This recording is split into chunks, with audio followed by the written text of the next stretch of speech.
Nujabes podcast. This is episode 5. We made it that far. And this episode is picking up where we last left off on the previous one. Uh, Now, our boy Jaso, he's been gracious enough to let me play his music for you in this podcast, treat it like a radio show. So thank you. God bless you, brother. I love talking to you, and you will see him again. That's for sure. And or actually here, you can't see us except in the picture if you're watching the video, which by the way, every now and then I do throw up a visual just in case it's on, or if something goes on in the episode and I say check the visual, you'll know where to check it and know what I'm talking about. But yeah, we got one more song to play of his, and what we're going to do is we're going to finish the rest of the interview. Now, what I was going to say before my train of thought derailed is that we have limited time. He's got his kid, I got my niece, and life is busy, right? So we only had limited window to do this. But then we were recording it. Habit. Sorry, we were. I almost said it again. Recording. There we go. I had to force it out. We were recording this last week, the 22nd, Friday, and then so that'd be 23rd, 24th. So this will be of that Sunday, and we're gonna go more into detail about Snyder Cut because we are both supporters of this, and if it wasn't for this movement, I wouldn't have met and come across artists like Jay So and so many other people, which I hope to bring on the show real soon for y'all to get to know and experience. So I hope you're enjoying his music. I love his music. And without further ado, we're going to go straight into the interview. All right. All right. Where we last left off, my question to you is for you, what is the importance of releasing the Snyder Cut? And releasing it, what would that mean to you? Well, it's two parts to the first question. What does it mean? Yeah, go in detail as much as you want. Yeah. So the first part of that is just creative integrity. Zach is a creator, a director, and everybody that is in the art wanting to make that a business. We always run into the machine, if you will, that kind of wants to put their input into what you do to make it whatever it is, like more marketable or whatever. And that's kind of not what they should do. They should let the creator do what they do. I mean, there's a reason why Justice League bombed, the theatrical cut. You go to the movie, and for people like me and you who saw Man of Steel and BVS and held it so close to us, we saw it and we were like, this isn't the same movie. So with us being disappointed, we didn't go see it as many times as we would if Snyder would have just gave us his, regular vision. So the legs got chopped off because they tampered. So I think it's an important thing to stand up for any type of creative in whatever art form you're in. So that's the first leg of it. The second leg of it is just from a fan perspective. I think we were expecting something different. As I said, we saw Man of Steel and BVS, loved it, changed our lives. The tone, everything. Like it's a different take on a superhero that we haven't, we rarely get to see. And Man of Steel was epic with one character. BVS was epic with 3 characters. So imagine Snyder with Batman, Superman, Wonder Woman, Aquaman, Flash, Cyborg in one movie. Not to mention Deathstroke, Lex Luthor, Darkseid, Manhunter. Like there's other stuff peppered in there that we were supposed to get. Another thing came to light was like a Green Lantern cameo too. Yeah, exactly. Like there's so much that he was gonna do with his movie because Zach doesn't make. Does he even have a 2-hour movie to his name? Really? Maybe The Legend of the Guardians. Yeah, but the animation one, yeah, that might be the only one. But as far as his live action films, I think they're all at least 2 hours at the bare minimum. Dawn of the Dead and Sucker Punch are probably the shortest, but I think they are. Maybe 300 was a little. I think that was like 98 minutes. I forget what that 98. was. But yeah, I feel you.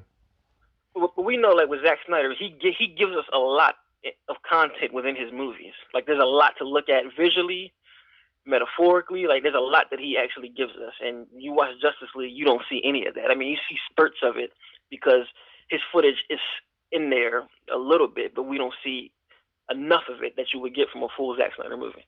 Yeah, and even the reshoots, they had this because they couldn't have the actors all in the same place, so they green screened a lot, and the actors were talking to each other without them being there. And then they Hmm. kind of edited them talking over and used technology to put them in the same room and remove a mustache, which is strange because in their reshot scene, Wonder Woman says you cannot rely on technology because it has no heart and all that, which is weird because that's exactly what they did for the reshoots. They relied on technology without any heart. And it's also even weirder. Like another layer to that, her saying that kind of just makes Cyborg look like a joke, if you Right? will. She's making fun of him in his whole existence right there. After she Yeah, said and he then had gifts. So how does that yeah, and even then make sense? yeah, and then Snyder said that he was supposed to be the heart of the film. That was the So it's kind of first thing like, I heard about Justice League back when they did that slate, and that got me so excited because I know Zack Snyder is a big fan of RoboCop, who is yeah, very much like a very cyborg-like character like 1.0, and I think Cyborg is more advanced than RoboCop. He's even faster, yeah, so that'd be and it's great. just yeah, I want to see what his art was. And I guess one more thing about Snyder, cause like again, I could talk about this so much because I No, just keep going. We got time. like I'm telling you, like Zack Snyder's probably my favorite director. So He's my favorite and American man, director for sure. yeah. So like I said, Man of Steel was so game changing for me, and BVS was game changing. Like when the thought of Justice League was like, oh my god, like I couldn't sleep thinking about this movie. Like I would Yeah. have Oh. dreams about it. Like seeing the trailers. Like I remember when the first teaser happened and it was playing that it was playing the White Stripes. It was playing the hardest button to button. I Yee. was like, oh my god, this is gonna be amazing. Like I love Jack White and White Stripes, so that just added more. And I was dreaming about these trailers and what we're gonna see because I know Zach was not gonna let us down. Like he peppers so much stuff throughout the first two that I know they were all gonna pay off of Justice League. And I think that's one of my issues and reasons why I want it so bad because personally, people around me, I don't really know that many people who are DC movie fans, and so they had this sentiment that Zach was trying to rush it, and that's why BVS was rushed and everything. But I'm like, I kept telling him, I'm like, no, it's not. I'm telling you, when he releases Justice League, every answer that you needed is going to be in that movie. I'm telling you, Just like the he director's leave, cut he, of BBS. yeah, he's leaving these Easter eggs that need to be answered. Because when you write a full story, I think Jay on Twitter said this. He was like, when you make a story, you start with the ending and you work backwards, and you leave stuff open so that the next thing can answer that. And I know that's what he was doing with Justice League. I mean, you look at the Codex, like the Codex, excuse me. Mm-hmm. Like they just kind of breeze over the whole reasoning behind it. The Codex is the reason why Clark was supposed to even be brought back with the box, and Mm. he planted that seed in Man of Steel. You know, so it's like I just want to see his version come out so it could just be the perfect trilogy, man. And Yeah, because there was also another theory someone had, like in Man of Steel, when they went to different worlds, Zod's people, and they said, we went to the old outpost, but all we found was death. I remember someone said that that was because, possibly because Apocalypse attacked those worlds. And oh yeah, that Apocalypse is aware of Kryptonian genetics and tech. That imagine, the Kryptonians have the technology just as advanced as Apocalypse, and they're able to steal all and clone people from a monkey skull, pretty much. And then mm-hmm. imagine Apocalypse being able to use that same genetics from Superman to make Kryptonian parademons. I It's guess. just so much. Like we don't know because again, we've seen the reports. Zach shot a 3 hour and a half movie, Oh and it's like, yes. and in the theatrical cut, there's literally only about 50 minutes in the movie, like Mm. from what he shot. So it's kind of like, what the hell else is out there? Like, and then all of these Easter eggs keep coming out and reveals. And this leads me to my next thing, right? So when Justice League first came out, 2017, I saw it, and I'm not gonna lie, I kind of ignored everything wrong with the movie I was trying to like it and kind of myself. yeah, like I was talking myself into like it because as a childhood dream, seeing Justice League live action on screen to me was a pleasure. Like I was just Oh like, oh, yeah. finally, I get to see all these characters interact on the same screen. They're fighting, they're talking. It's just wonderful to see this. Mm-hmm. Like I said, ignored everything. Ignored the jarring. bad CGI, the bad color grading. I ignored it. I'm like, this is a great Justice League movie. This is great. Because I saw it twice in theaters. I saw it twice in And theaters too. The first time, I was so nervous. Me and my boy John Boy, we actually had some drinks and we had some shots, so we were like, "Woo!" So it was definitely entertaining in that aspect. But then it was kind of weird. But then I saw it the second time with my sister, and we're like, "It's all right, yeah." But we were trying. yeah, same way. Second time I was like, yeah, this is a Justice League movie, and I say that to say, like, to be honest, I don't think the theatrical is like the most terrible thing in the world. I think you can watch it if you don't really care about none of the details about anything. I feel like if you don't care about the detail that Zach put into the first two, then you can watch this no problem. Or if you're not really invested, it's okay. But for Yeah, it's kind somebody of like like, just mediocre. yeah, pretty much it's just a mediocre movie that you can turn on, watch, and like, oh, it's fun. But what happened was Zach started to release storyboards, and people were coming up saying things like, "Hey, this was in the original one that I saw, that was shown to execs." So I'm sitting here taking those with a grain of salt because people just say stuff for likes and attention online. I'm like, okay, maybe that could have happened. That could have happened. And Zach was posting storyboards, and he was posting like footage that was cut, but like regular footage, like showing Barry Allen And on Iris. campus grounds. Yeah, like showing him in a coffee shop. And I'm like, okay, that's cool. I would like to see that, but nothing game changing. But Yeah. the bomb for me came this year, right? When he released that picture of Cyborg crying, and he released the picture of Silas being disintegrated by the box. That's when it really hurt my soul, and I was like, okay, Because that was okay. oh yeah. Oh, sorry. I was like, okay, I agree. I agree. and and it made me really think, like, the reports really are true, like really really true. Like, he really got his movie really butchered, and then after that, he posted a picture of Victor inside the mother box, looking at it himself and his family.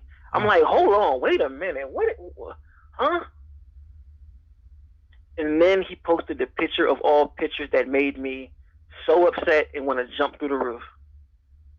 He posted the picture of Darkseid. Man, I have a video right now on YouTube and my Instagram. RapNerd is my nerd account. RapNerd88. It's still there.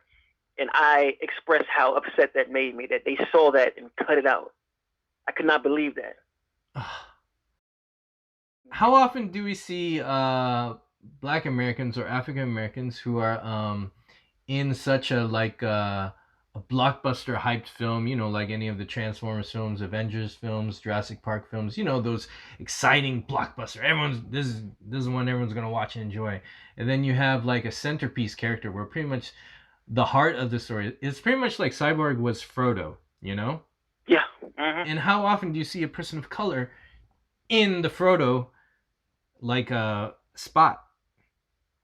Yeah. Oh. And it's like you just ripped that whole thing out and just made him just, I don't know, like a supporting piece. Like, you just ruined him. Like, the only character I feel like the theatrical cut didn't completely ruin was Aquaman. I feel like he's the only one that kind of left out the movie, kind of like, he didn't get ruined too bad. Yeah, but everyone else got destroyed. Yeah, everyone else got destroyed. Flash was just an idiot, just immature, looking around. Wonder Woman was pretty much playing the hen mother the entire time. Mm-hmm. Batman was completely changed to BVS to smiling and joking, which infuriates me still. And he also talked over Alfred, which I thought was weird and disrespectful. He only does that if he's ever like really angry or pissed, but even then he gives Alfred a moment. Yeah. And I thought that was awkward. So much wrong with the characters that they did. And Superman, he just looks crazy with the whole CGI mustache.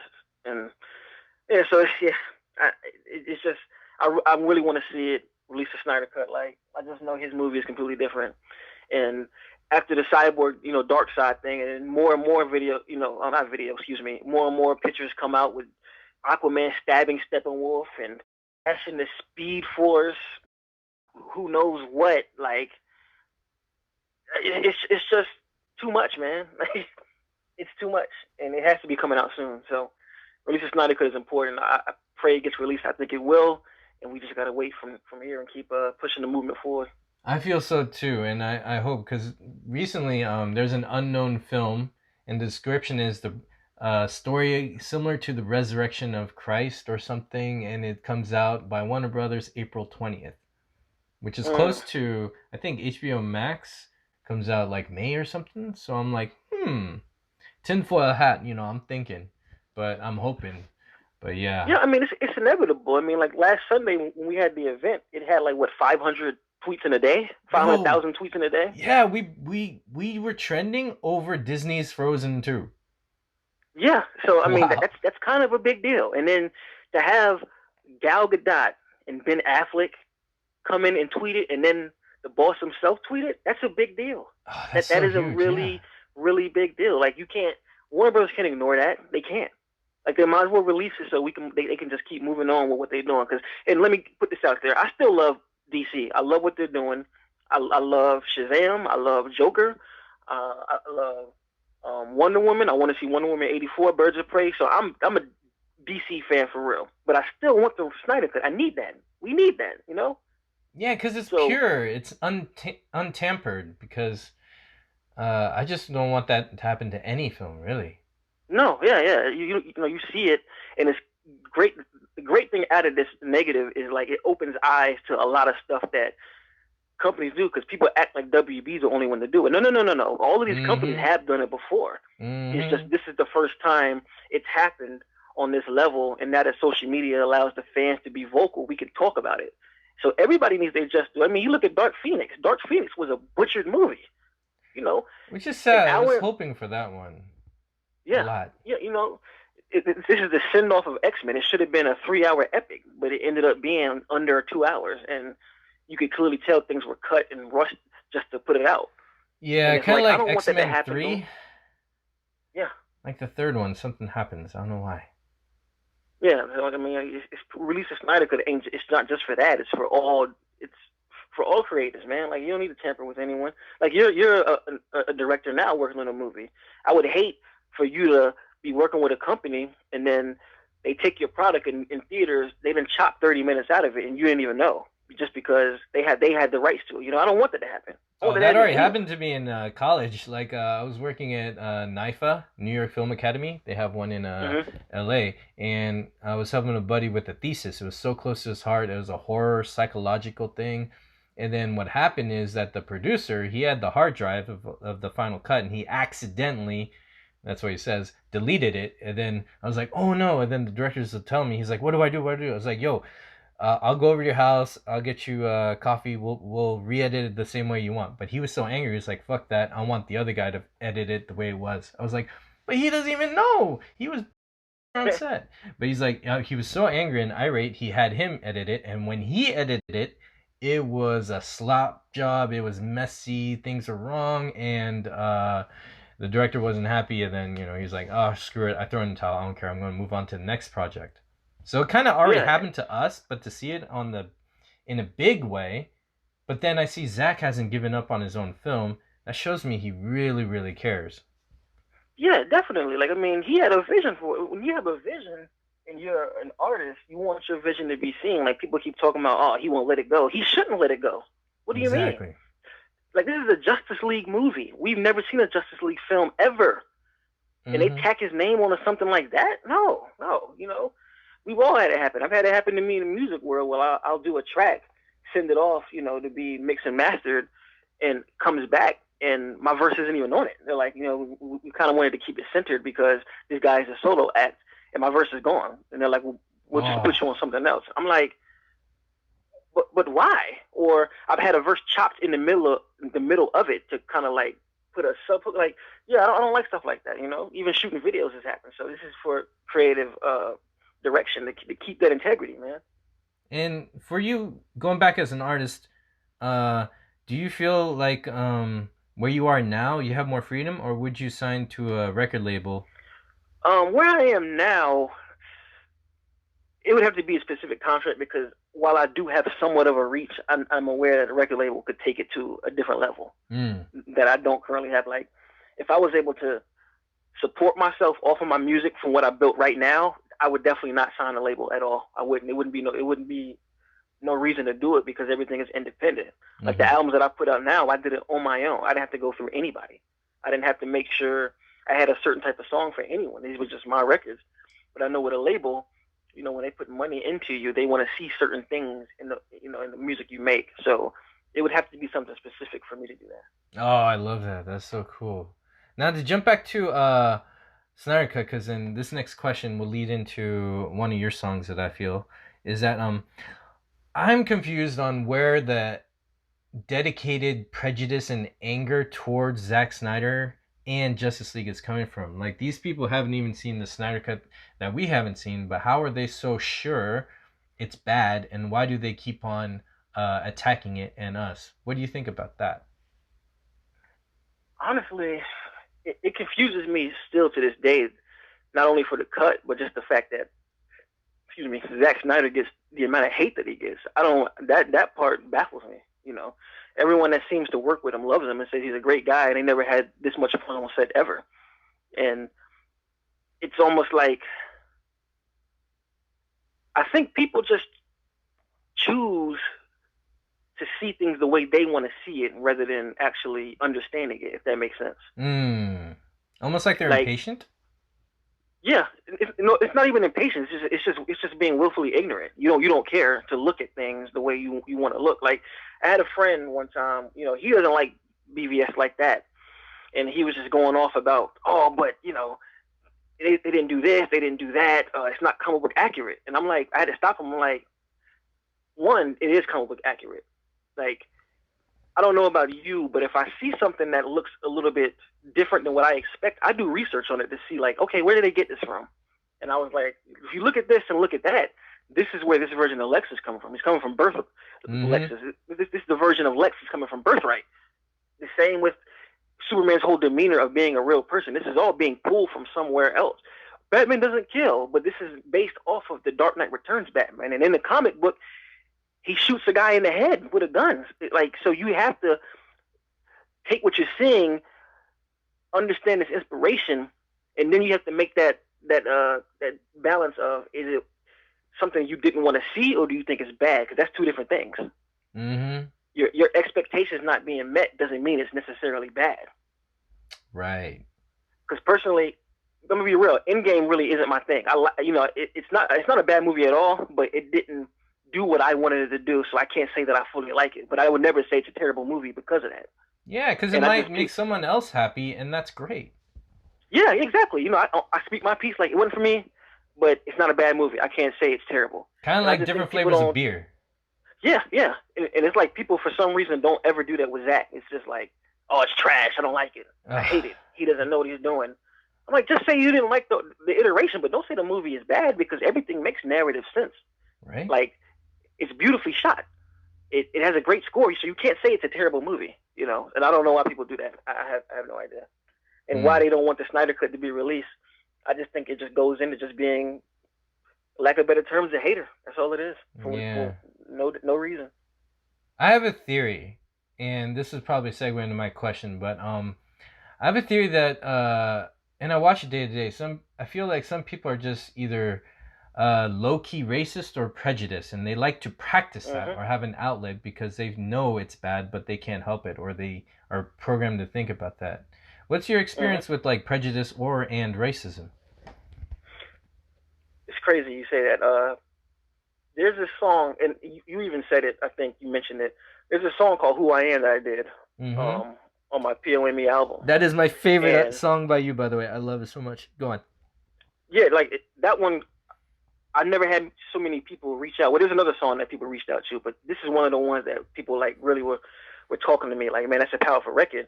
And it for those who don't know, I'm from Columbia, South Carolina, and for the longest, our Capitol building, and Columbia is the capital of South Carolina. It had the Confederate flag waving like right on State House grounds, and they've always held marches, downtown to take the flag down.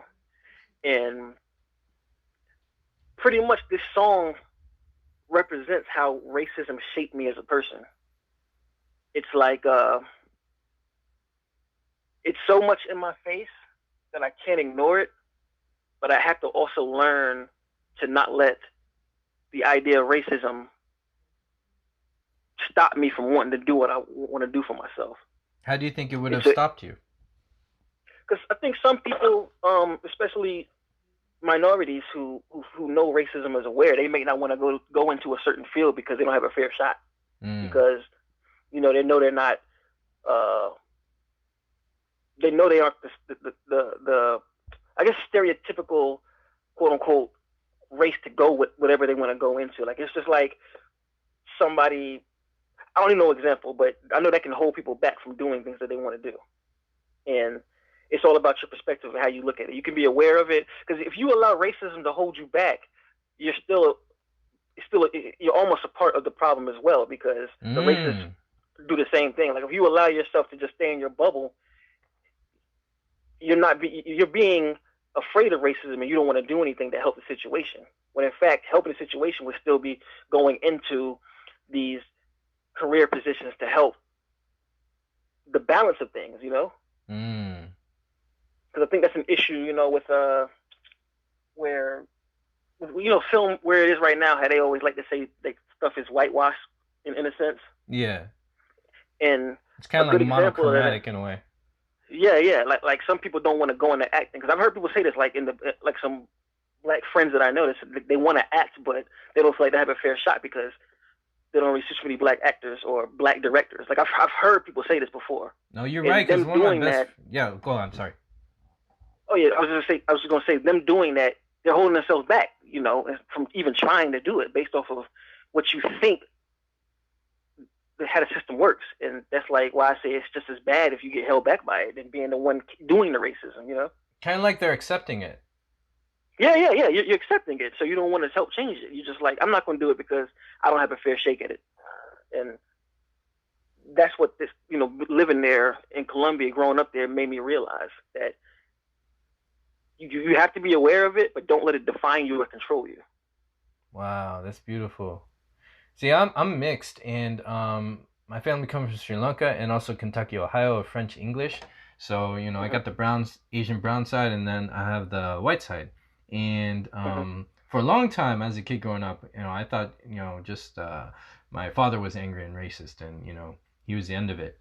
And he passed, and I moved on. I thought, okay, this is all in the past. But when I was 21, I went to a family reunion from my white side because I haven't seen him in forever since his passing, and I met relatives, and they were all nice. But there's this one lady who came up to me, some auntie, she looked at me, she's like, oh, "This is him? Wow, he looks so much like the father."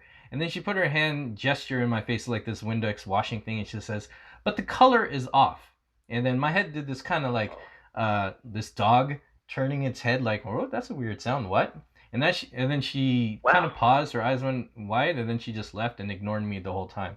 And then throughout the whole thing, I just kept feeling more and more bothered. And some stuff like that pop up. It's not huge, but it's a head scratcher, and it hits you hard in a soft way, and it feels uncomfortable. And that's one side. But then even on the Sri Lankan side, I used to be part of a Sri Lankan foundation over here in it's based out in downtown LA, right? And it's a little community, do Sri Lankan events and all that, and I used to take part and do a lot of shows. They loved my dance team. It was phenomenal. I bust my ass off for it. But one time we had a huge show. A bunch of artists came up from Sri Lanka and everything. And then there were like 10 people who were angry with my criticism. Or they had criticism towards my performance because my performers were all mixed. Sri Lankan, white, black, Asian, Latino, white, everything. If you could dance, I accept you. It's great. So then I had get the president of the whole organization calling me. He says, in his way, he said, "Yo, I'm disappointed in you." I was like, "Why? You were my biggest supporter for 2 years. What happened?" He said, "Well, there's not enough Sri Lankans in your show, and you yourself are too light to represent Sri Lankan, and what is this? We don't like this." And I was like, okay, I'm sorry. And then I just never dealt with them again. So I've faced racism on both sides. I feel like racism is a state of mind. It's a problem. No one ethnicity is the cause of racism, because if you think that itself is racist. And I feel like I just stay away from certain people who are racist and all that, but I never damn an ethnic group of being the cause of it. And I noticed like some people like people of color will say, so I was talking to this white guy or this black guy, but they always mention it, white, black, da, or they don't Mhm. mention it at all. But I do know some Mhm. people will say in common tongues, so this one guy hit me and it was crazy. And then a month later, this one guy hit me, Mexican, and then it's like, whoa, is the Yeah. default in your mind that? So it's just weird, little tiny nuances that happen. But what I'm trying to say is that I feel like some people don't realize how extreme some of the things they practice are. And Yeah. Yeah. what I'm saying is, I feel it's either practiced or encouraged from an external source, but some people harbor it somehow. What do you think Mhm. is, because in your song you say the city, I forgot exactly the lyric, but it said that the city helped you rise up to become yourself. So what do you think the answer is to get out of that mindset for other people? Oh, that's a good question. Because in your song you have the revelation, you yourself, Yeah. and that's Yeah. beautiful, and I love hearing it. Yeah. I guess it just comes with knowing that. Hmm. It's how you react to things with everything. Like it's because I'm like a uber optimist, so I think that plays a part in how I was able to rise out of that, and it's just how can I say it? Now my It's mind is almost going like back to BVS. Do you remember BVS? Where well, of course you do. But I remember Zach said yeah, something where, Superman and Batman, they just saw the what they didn't like in the other person, what was so opposite, yeah, right? And then when Zach said at the screening event, he said that the solution to things is if we just talk to each other, we'll find out that we have more in common than we hate. yeah, yeah. Do you And think maybe I your guess that's music one of would the communicate to people? yeah. It is. I guess it's hard for me to think about it because when I talk about it, it's different than when I write it. Because I sit down and write. Because again, that goes back to my song, "The Hope." My second verse when I say, what if aliens came? They wouldn't care about the race that you claim, and that's true. Like I when love it's that all line. said and done, nobody cares. Like even if you look at America, you go to the army and you're at war, you're still with Americans, whether they're black, white, Latino, Asian. It doesn't matter. Y'all are still on the front line together as Mm-hmm. Americans. So in the grand scheme of things, I guess you take it past that. If it's a world issue where we all have to band together in the world to all survive, we will do it. And that's how I know it's something like you said, it's something that's practiced. But when it Mm. boils down to it, you're not gonna care about it. And me knowing that made me not succumb to the treatment that I may have had. And again, I don't want to say like I've experienced the most crazy racist stuff against me, but I have experienced some things. There's Yeah. things that I have to think about. Being black that other people don't have to think about, but I don't allow that to stop me because it's still your life and how you go about it. How you go about it can change the outcome and everything. You Mm. go about it with your nose down and super pessimistic, that's what's going to happen. Like you're going to have that energy around you. So I know to stay positive, positive things happen, and you can't allow racism to or any type of prejudice, whether it's whatever it could be, to hold you back from doing anything. Because you become your greatest self when you're able to understand. Mm. Wow, When that's you can beautiful. understand, you become your greatest self. It allows you to understand other people. And even though, I'm not saying understanding means it excuses people, but when Right. you understand that somebody is so hateful over something that they were taught, you understand like that's not a detriment to you, that's a detriment to them because you're the one that has to go out and you're so afraid of talking to another race because you just we're taught hatred. You have to look out for that. I don't have to look out for that. I don't hate anybody. I don't walk around tiptoeing around like, oh, I don't want to see this kind of person. You just hinder yourself. And me understanding that's what racist people are. All they doing is hindering their own lives from what it could be. It doesn't bother me. You can do what you want. Mm, wow. And okay, that's beautiful, man. And love what you said. Wow, that's gold. But there's one more thing you said that was interesting to me. You said there's some you can't explain through talking, but you could explain through music. Is that Yeah. is that your outlet that you need to communicate in a way that you just can't put into words, or how does music help you? I guess. Well, shoot, I can't even put it into words. That's probably why I do my art. Are you gonna keep doing this for the rest of your life, or are you trying to make that one perfect song, or is this something that's always gonna be there for as long as you live? Oh, rap is always going to be something that's there because right now I'm also going into different ventures. Like I wrote a book and I'm in the process of putting that out. So that's like a superhero novel, and so I'm in the process. That should be here next year, and I'm making an album to go with that too. So Oh, dude, I'm buying like 2 copies of that book, and then I'm buying that album, bro. Let me know. what I will do is once I actually have a secure date and I have it ready, then I'll give you a synopsis about it. But right now, since it's not fully um there yet, I don't want to give too much about it. But it's a superhero novel, and I'm gonna have an album to go with it.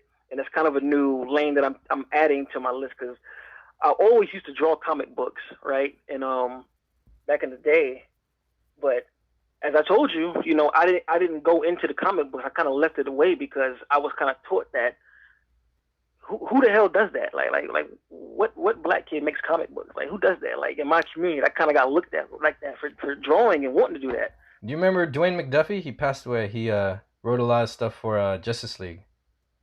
Yeah, yeah. But back then though, in the day, we didn't have as much access as we do now to stuff Ah, that I you can got you. just Yeah, that's true. like now it's simple Google. But back in what the '90s, you couldn't just look anything up back in the know. Like no, there's a lot of people in your field, but when you grow up in a city that's so closed off, you don't really get the support you need.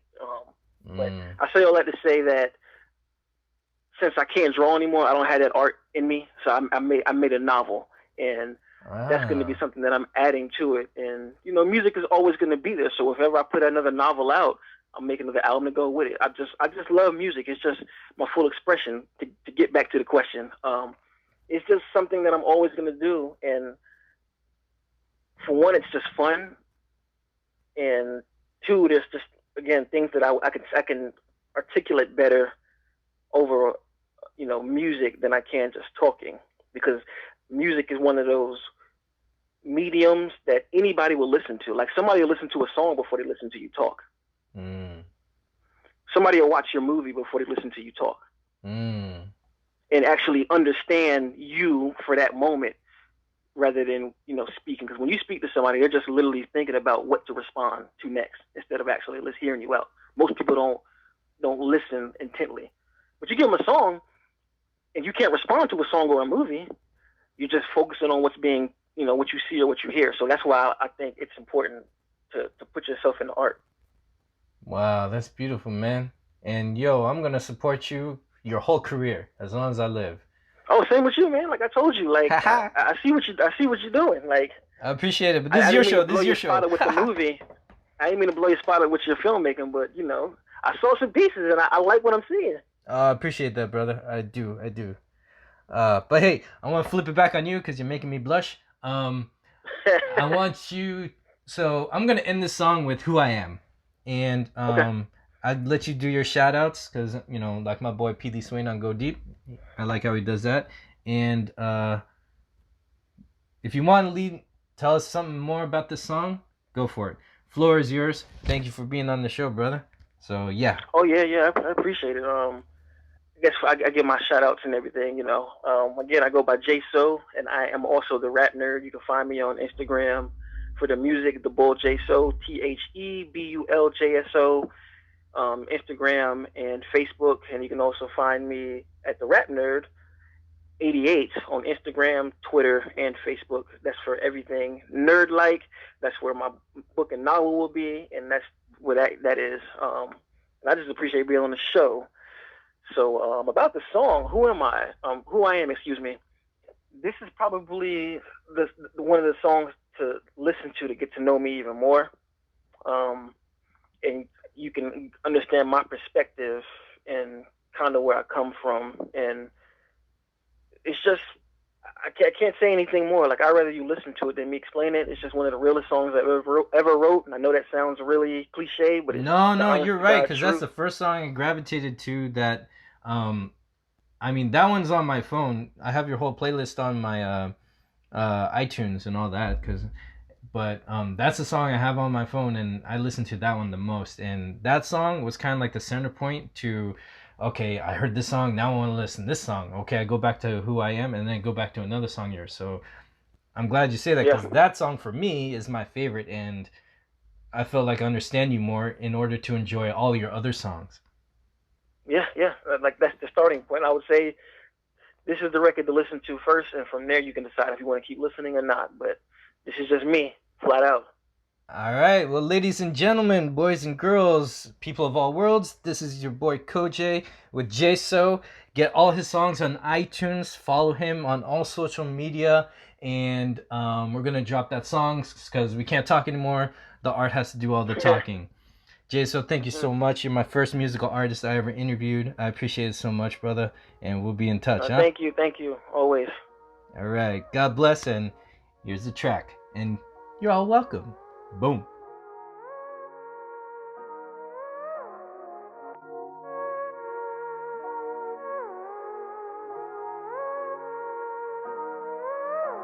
Shout out Columbia, SC my hometown. Wasn't for the people there, I wouldn't be this person now. Without it, I'd be lost. Luckily, I'm found. I couldn't find my path, but the city helped me out. Now I know just who I am. Now I know just who I am. Now I know just who I am. Now I know just who I am. Now I know just who I am. Now I know just who I am. Now I know just who I am. Now I know just who I am. Here's how it started, listen. Since a young boy I witnessed, I ain't add up to people, they subtracted me out, I saw the difference. Before a track's heard, or before I rap words, well, I was for real. In other words, a black nerd. Pete's sake, G's great. I don't really know what to think or say. I'm shocked cause people don't like what I like. I was in the anime like eat the cake. On top of that, I spoke different. Proper-ish when I'm chatting. By definition, I got the opposite. No compliments for my accent. But I'm cool with it. And I'm AC free. Do I hate me? Please. Being different from all the others is like loving hip-hop, cause it made me me. I react like that. Turn negatives on his back like that. How be me even if my own people see me as a different black like Matt. Shout out Columbia, SC my hometown. Wasn't for the people there, I wouldn't be this person now. Without it, I'd be lost. Luckily, I'm found. I couldn't find my path, but the city helped me out. Now I know just who I am. Now I know just who I am. Now I know just who I am. Now I know just who I am. Now I know just who I am. Now I know just who I am. Now I know just who I am. I know just who I am. I have to confirm my status. Just something, I couldn't run from it. That's how I learned about races. I thought their vision was clear, but it turned out jaded. That word is old school, meaning that term's outdated. At least I thought it was, till the day I found out. In 6th grade, the Confederate flag was on State House grounds. I was like, dang, that's wild. In attempts just to change that round, all the black folks, they marched downtown and protested them to take that down. But I noticed something that stuck with me, tightened to this day. I saw opposers with signs of posters just like it stay. And I knew right away from here on, in this life I'm gonna live, this world's full of cowboys, and like Washington, they won't like me for my skin. Shout out Columbia, SC my hometown. Wasn't for the people there, I wouldn't be this person now. Without it, I'd be lost. Luckily, I'm found. I couldn't find my path, but the city helped me out.